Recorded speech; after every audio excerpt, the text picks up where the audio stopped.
Jodoh terbaik doanya Pak Ustadz, doa Nabi Zakaria. Saya tengok yang menghafal yang udah berbini pula. Ini menghafal yang lajang-lajang aja. Hati-hati Bu kalau sampai dibaca bapak ini nanti pas sembahyang. Bu kalau sembahyang tahajud malam, dengarkan doa bapak itu baik-baik. Amin amin amin aja. Amin amin. Nanti kejadian baru bingung.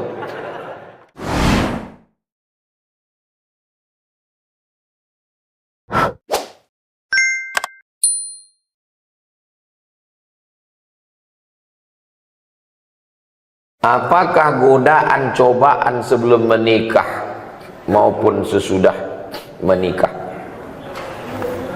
Apakah godaan dan cobaan sebelum menikah maupun mana? Apa pertanyaannya?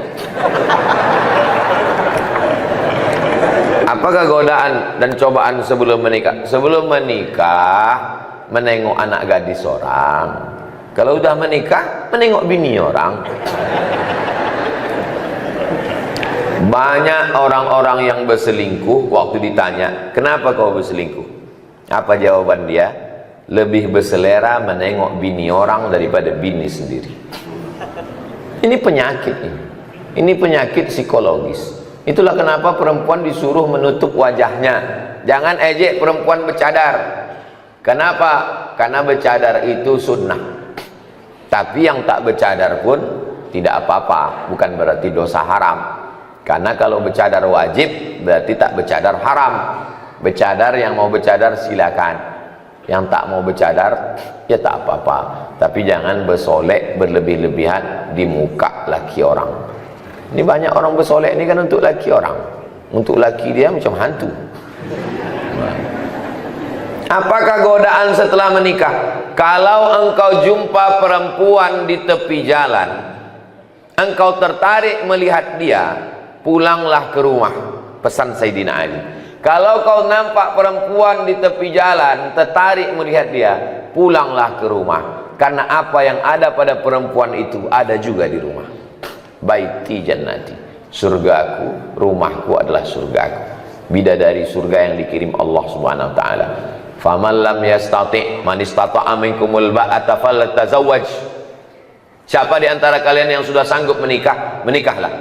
Fa innahu aghaddu lil basar. Menikah itu menjaga pandangan. Wa ahsanu lil farj, menjaga kemaluan.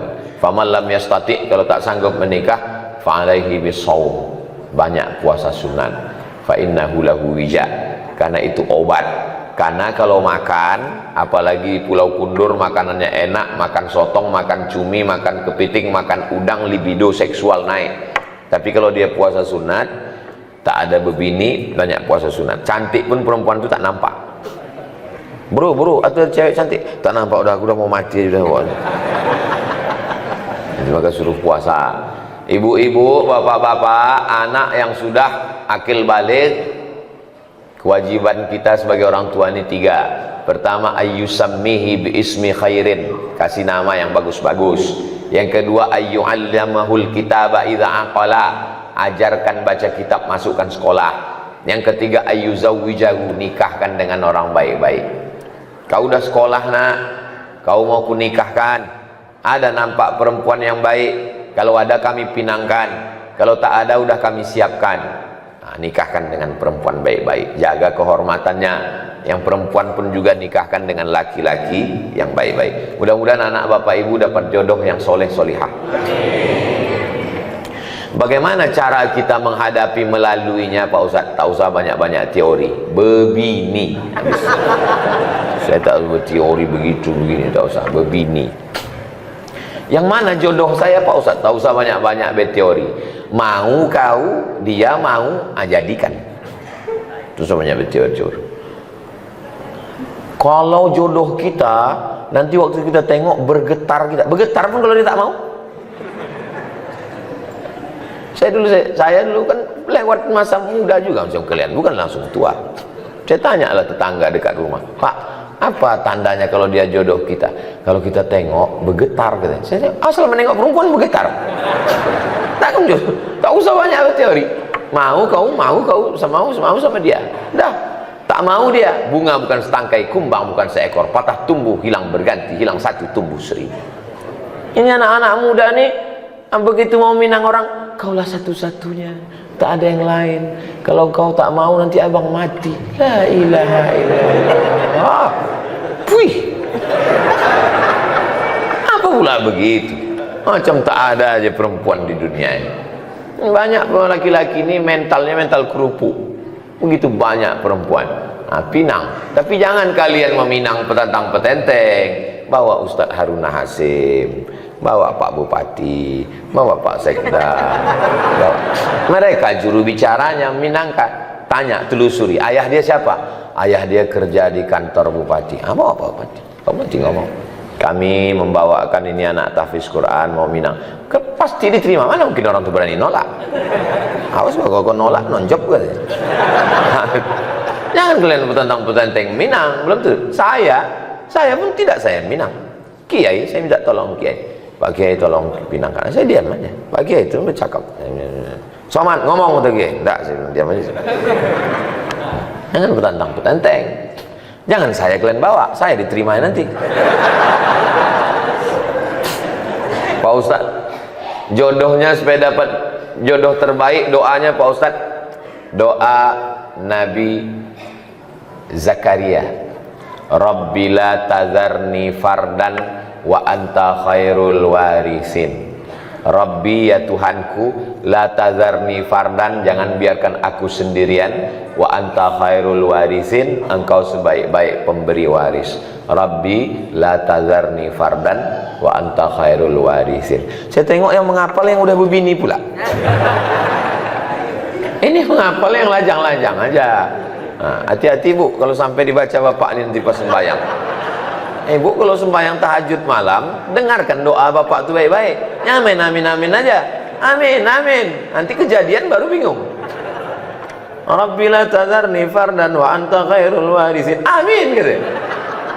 Itu kejadian. Kenapa abang ini? Doa kau dulu gitu. Nah, itu Rabbi la tazarni fardan wa anta khairul warisin. Tak ada yang sulit bagi Allah. Asam di gunung, garam di laut, berjumpa juga dalam belanga. Siapa? Langkah rezeki, pertemuan maut, kuasa Allah Subhanahu wa taala. Tak ada yang sulit bagi Allah. Innama amruhu idza arada syai'an ayaqula lahu kun fayakun. Jodoh tak akan kemana. Tapi ingat, saingan di mana-mana. Mohon doanya Ustaz agar diberikan keturunan yang soleh dan solehah. Dunia ini memang tak pernah selesai. Sebelum tamat sekolah, nanti kuliah di mana? Sesudah kuliah, udah kerja apa belum? Sesudah kerja, udah berbini? Sesudah berbini, udah punya anak? Udah punya anak, laki-laki apa perempuan? Laki-laki. Kenapa belum punya anak perempuan? Dunia ini sebetulnya tak sulit. Yang susah tuh mengamankan mulut orang. Jadi kalau diturutkan cakap orang ini gila kita. Jadi kita pede aja, banyak berdoa. Mohon doanya Pak Ustadz supaya diberikan keturunan yang soleh dan solihah. Rabbi habli minas solihin. Doa yang sudah pasti makbul, maka dikabulkan Allah doanya. Lahirlah anak namanya Ismail. Doa Nabi Ibrahim itu, Rabbi habli minas solihin. Apa kata orang? Ibrahim mandul, tak akan punya anak. Berbini sama Sarah, tak ada anak. Menikah sama Hajar, tak ada anak. Apa kata orang? Takkan punya anak itu Ibrahim. Berdoa Nabi Ibrahim, apa yang terjadi? Hajar mengandung, Sarah pun mengandung. Sekali dua saking makbulnya. Hajar melahirkan anak Ismail, Sarah melahirkan anak Ishak. Waktu lahir Ismail, umur Nabi Ibrahim 86 tahun. Berumur Ismail 13 tahun, lahir Ishak. Umur Nabi Ibrahim 99 tahun. Bayangkan Bapak, umur 99 tahun masih menggendong bayi. Doa Rabbi habli minas solihin.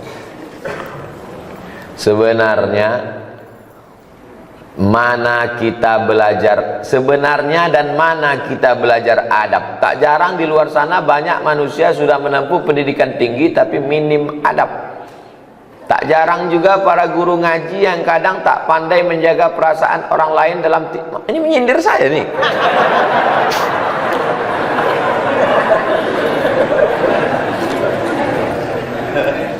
Yang mengajar adab yang pertama kali itu adalah ibu. Ini saya duduk di atas nih, duduk di atas dikasih kursi nih. Dalam lubuk hati yang paling dalam tetap merasa bersalah. Kau salah Somad, kau salah Somad, kau salah Somad. Kenapa? Karena kecil dulu diajarkan tak boleh duduk di atas kalau ada orang tua di bawah. Sampai udah setua ini pun tetap dia tengiang, tetap nampak wajah almarhum Muhammad. Tak boleh duduk. Jadi waktu datang tamu duduk di lantai. Kita orang Melayu bentang tikar pandan, duduk tamu di bawah, saya di atas. Mak tu sudah mengkejip mata udah 2 kali. Saya tak juga turun, balik. Tak boleh bercelana pendek. Saya tak punya celana pendek. Sampai hari ini kalau diajak orang mandi ke pantai tetap bercelana panjang. Mandi kolam renang tetap celana, tak boleh celana pendek. Kalau bercakap mesti ada ujungnya. Di mana kau sekolah?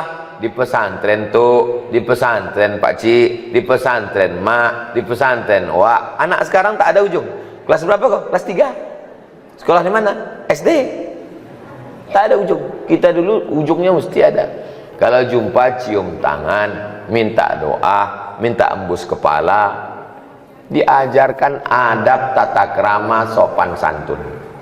Habis makan piring bawa ke dapur, dicuci, dicium sebelum diletakkan di rak piring. Adab. Makanya Islam ini adalah agama Islam. Islam kata salam. Salam artinya selamat. Selamat lidah, dari kata kasar selamat. Tak ada gunanya ilmu banyak. Kalau cerita ilmu banyak, yang paling banyak ilmunya google.com. Kalau cerita paling kuat hafalan, yang paling kuat hafalannya youtube.com. Yang paling hebat amalnya sampai masuk ke surga. Pernah dia tinggal di surga, keluar lagi, iblis. Iblis itu pernah di surga. Kita sehebat-hebat kita belum pernah masuk surga lagi. Kata iblis, hebat aku lagi dari kau, kata iblis. Makanya akhlak. Ajarkan anak akhlak. Siapa yang menanamkan akhlak? Di rumah. Karena anak paling lama di rumah. Jadi kalau nampak orang tak berakhlak, itu berarti di rumah orang tua, ayah, ibu tak mengajarkan akhlak. Kalau sudah sholat sunat fajar, sampai di masjid sholat sunat qobliyah subuh lagi Pak Ustadz, namanya sholat sunat fajar. Waktunya dari azan ke iqomat. Sholat sunat fajar itu adalah qobliyah subuh. Di mana dalilnya? Sahih Muslim, ada satu bab qobliyah subuh, salat sunat fajar. Pahalanya khairum minad dunya wa ma fiha, lebih baik daripada dunia dan seisinya. Rakaat pertama kuliah, rakaat kedua kulhu. Usalli sunnatal fajri raka'ataini. Usalli sunnatas subhi raka'ataini qabliyatan lillahi ta'ala. Salat sunat fajar sama dengan qobliyah subuh, podo, samo, sami mawon. Jadi kalau saya sudah salat sunat fajar di rumah, ke masjid, tahiyatul masjid. Habis tahiyatul masjid duduk, karena sudah qobliyah. Qobliyah itu setelah azan, tak ada qobliyah sebelum azan. Kalau ada orang salat qobliyah sebelum azan, tidak sah.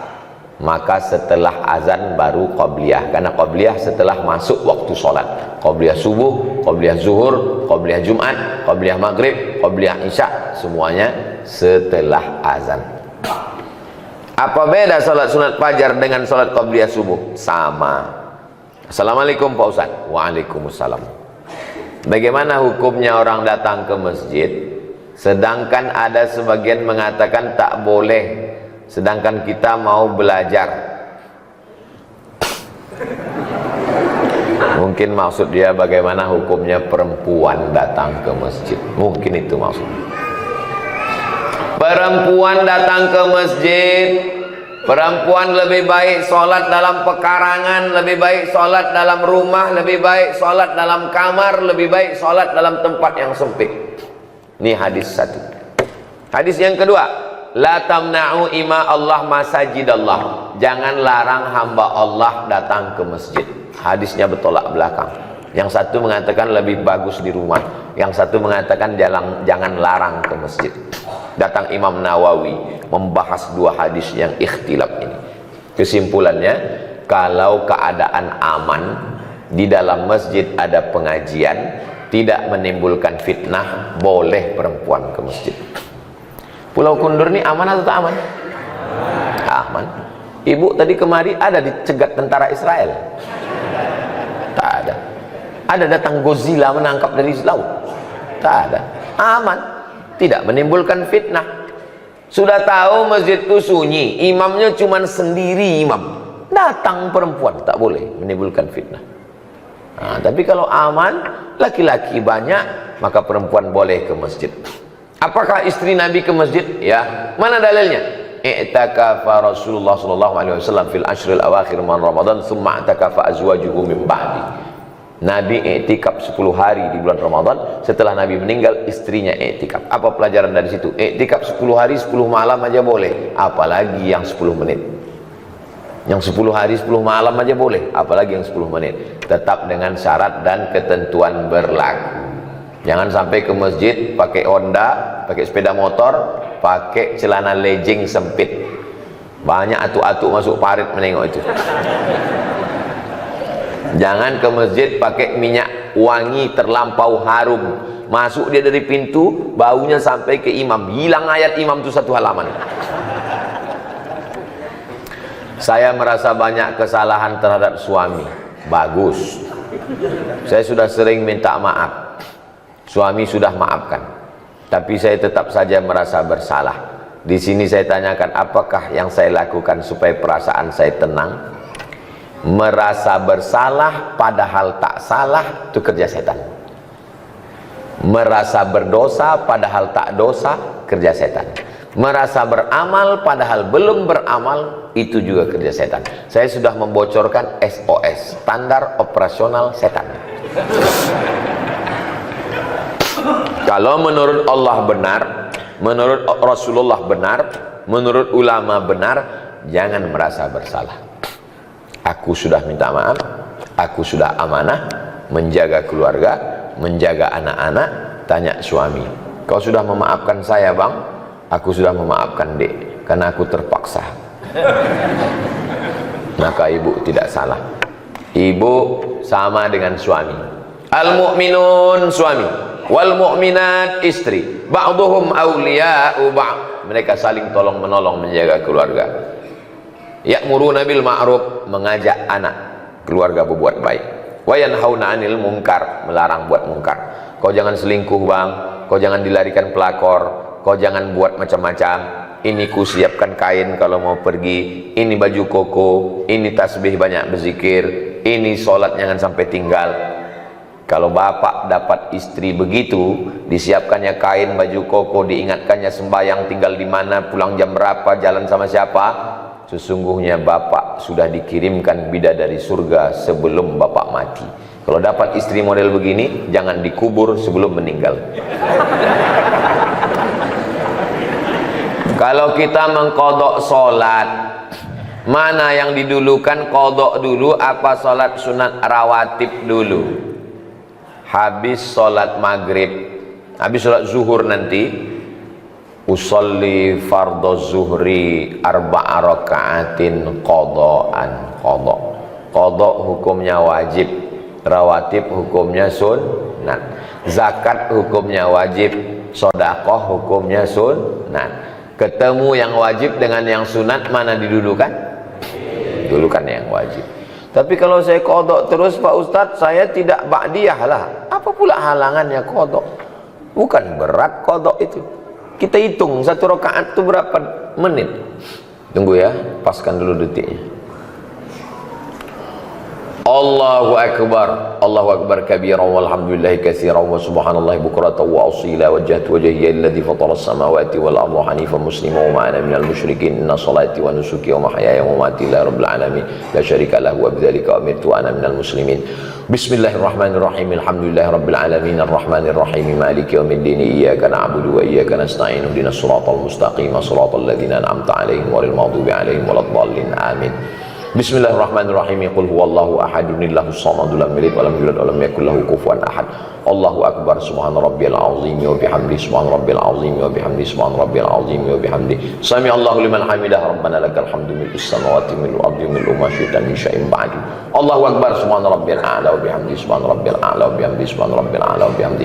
Allahu akbar rabbi firli warhamni wajburni warfa'ni warzuqni wahdini wa'afini wa'fu anni. Allahu akbar subhana rabbil a'la wa bihamdi subhana rabbil a'la wa bihamdi subhana rabbil a'la wa bihamdi. Pas 1 menit. 1 menit 1 rakaat. 4 rakaat 4 menit. Tambah ba'diyah 2 rakaat. Cuma 6 menit salat. Siapa bilang salat itu berat? Nonton bola 60 menit. Perpanjangan waktu dibohongi pula semua wasit. Kenapa tahan? Scroll 60 menit. Kenapa tahan? Qadha cuma 4 menit tak tahan. Berhasil setan. Apakah saya salah jika saya berpihak kepada mereka yang lemah padahal mereka salah? Udah lemah salah pula lagi. Pula kita berpihak kepada orang yang salah. Betul kata Allah, betul kata Rasulullah, betul kata ulama, lemah dia, kita tolong. Unsur akhaka, tolong saudaraku, zaliman au mazluman, yang zalim maupun yang dizalimi. Kalau yang dizalimi kami tolong, kami tahu cara menolongnya. Yang dizalimi kami tolong. Tapi kalau yang menzalimi, macam mana kami menolongnya? Tahan tangannya. Orang yang mau menzalimi, memukul, menganiaya, tahan tangannya. Begitu cara menolong orang. Tolong saudaramu yang menzalimi maupun yang dizalimi. Jangan diam menengok orang teraniaya. Saya jalan bawa mobil, nyetir sendiri. Saya tengok ada satu anak diletakkan di atas parit. Di atas parit ini ada papan. Anaknya berdiri, dilempar sama 2 orang anak pakai batu. Turun saya dari mobil, saya tengok lama. Saya tengok anak yang dilempar. Habis itu rupanya lama-lama 2 anak ini sadar, ditengoknya saya. Tengoknya saya, ketakutan. Saya bilang, kau berdua bawa ayah kau sini, aku pijak batang lehernya. Kalau sekali lagi ketangkapku kau menganiaya, membuli anak-anak ini, habis kalian gua. Saya paling pantang menengok orang, membuli orang, baik anak-anak maupun orang dewasa. Tak boleh menganiaya orang, tak boleh menzalimi orang. Maka kalau kita menengok ada, walaupun hal kecil remeh-temeh, banyak orang, itu anak-anak biasa, itu sudah membunuh mental dia. Berapa banyak anak-anak bunuh diri gara-gara mentalnya diejek, diolok, mengadu sama maknya, ngadu sama ayah. Memang begitu anak-anak. Jangan, anak-anak ini mesti kita bela. Anak saya, keponakan saya, itu ditanya, ada kawan di kelas itu yang ngejek-ngejek, ngolok-ngolok, ada? Tak ada. Kalau ada mengejek, balas. Mana boleh kita balas ejek? Boleh. Disentilnya telinga kau, cabut telinga dia. Jangan dibiarkan anak kita diolok-olok orang. Apakah saya membatasi pergaulan suami? Kalau suami berkawan sama peminum khamar, pecandu narkoba, ibu jangan diam.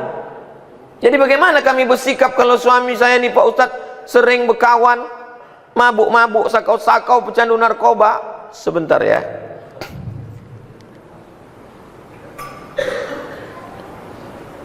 Kalau ada suami ibu berkawan sama pecandu narkoba, catat nomor ini baik-baik. 0813 11 44 21 93, nomor BNN, Badan Narkotika Nasional. Sekarang mungkin ibu belum tertarik untuk menulisnya, tapi nanti kalau ingat, cari ceramah saya di Masjid Hijir Ismail di menit yang pokoknya pas di ujung-ujung pas tanya jawab. Hubungi BNN, suruh tangkap. Karena kalau ibu menasehati, janganlah bang pakai narkoba bang. Oh dia amuknya ibu, tangkap dia. Sesudah tangkap, jenguk. Insya Allah udah menangis darah dia. Biar agak-agak 3 malam. Orang kalau tidak dikasih efek jerah, kalau tidak shock terapi, dia tak akan takut. Nah mesti begitu. Nanti kalau ada orang yang mengeluh suaminya, suami pecandu narkoba, suami pejudi, suami ini, suami jahat, suami nakal, segala macam, insya Allah kalau pakai jurus saya ini, gimana suaminya bu? Alhamdulillah Pak Ustadz sudah ditangkap. Tak mampan lagi nasihat zaman sekarang.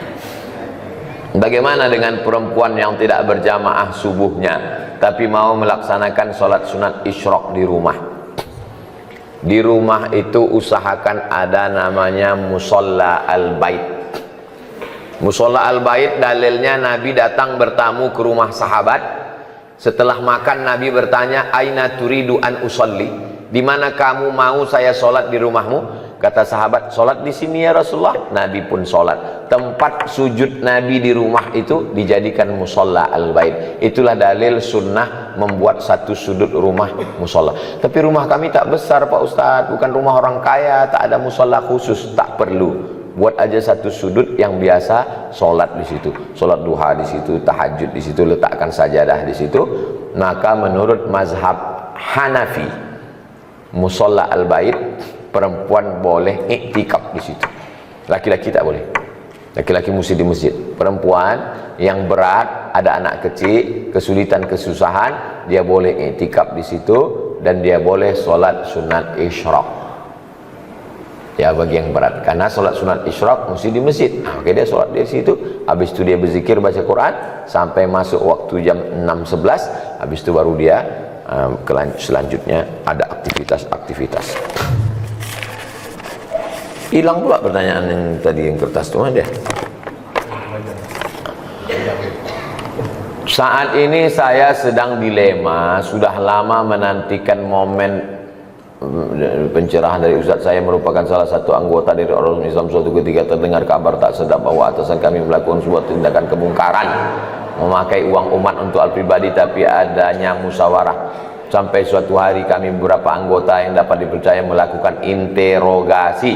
Akhirnya memang terkuak bahwa dia menggunakan uang untuk keperluan pribadi tanpa ada campur tangan dari pihak bahkan keluarganya tak tahu menahu. Saat itu pula secara tak langsung kami bilang kepada dia agar seharusnya uang itu diganti, namun dia malah berdalil ini seakan-akan enggan untuk mengganti. Alasan lain kenapa kami enggan untuk melaporkan ini kepada pihak adalah alasan keluarganya takut menanggung malu akibat dari perbuatannya, juga untuk menjaga citra baik agama Islam. Mulai saat ini saya secara pribadi sudah benci dengan dia. Saya sudah berusaha dengan hati maupun perkataan, bahkan sampai saat ini ketika melihat hati ini terjadi geram, tak mau datang. Ditambah lagi sampai saat ini masih berlanjut isu dia kerap melakukan kecurangan.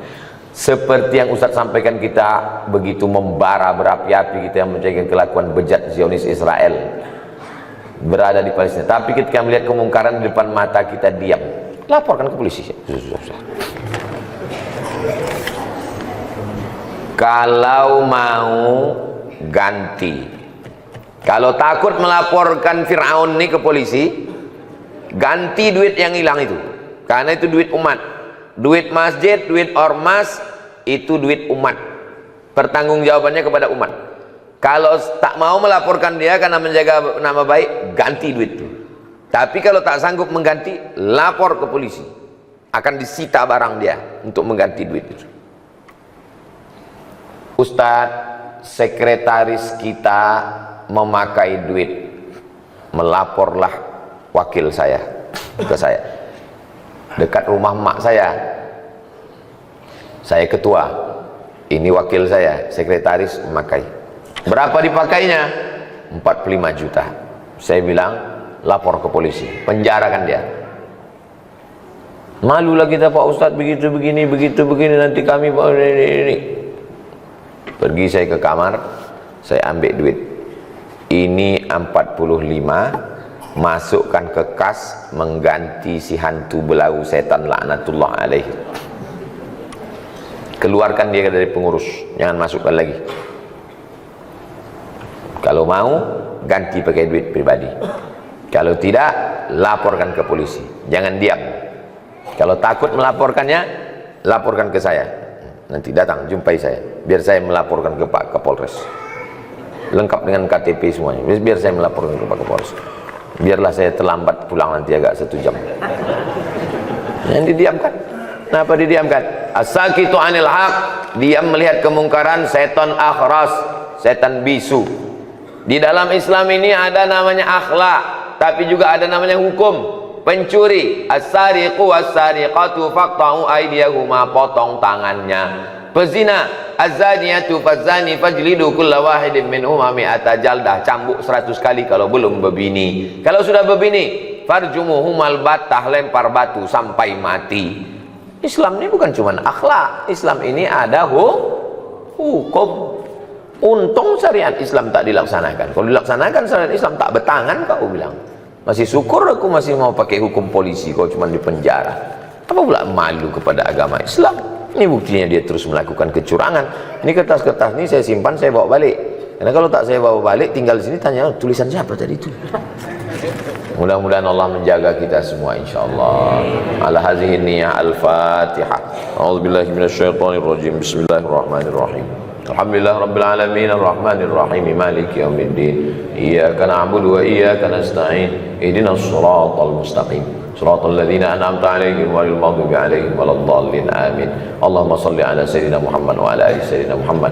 Ya Rabbi bil Mustafa balligh maqasidana waghfir lana ma madha ya wasi'al karami. Ya Allah, sampaikanlah maksud niat baik kami berdiri TK tahfiz Quran, SD tahfiz Quran, SMP tahfiz Quran, madrasah aliyah tahfiz Quran, pondok pesantren tahfiz Quran Hijr Ismail. Ya Allah, Allahumma ja'al abna'ana wa banatana min hafizil Quran wal hafizat. Jadikan anak-anak kami menjadi para penghafal Quran, minal ulama'il amilin, para alim ulama yang mengamalkan ilmunya sehingga mengalir amal jariahnya untuk kami nanti. Ya Allah, Allahumma ja'alna min mu'ammiri masajidik, jadikan kami orang yang memakmurkan masjidmu dengan salat berjamaah.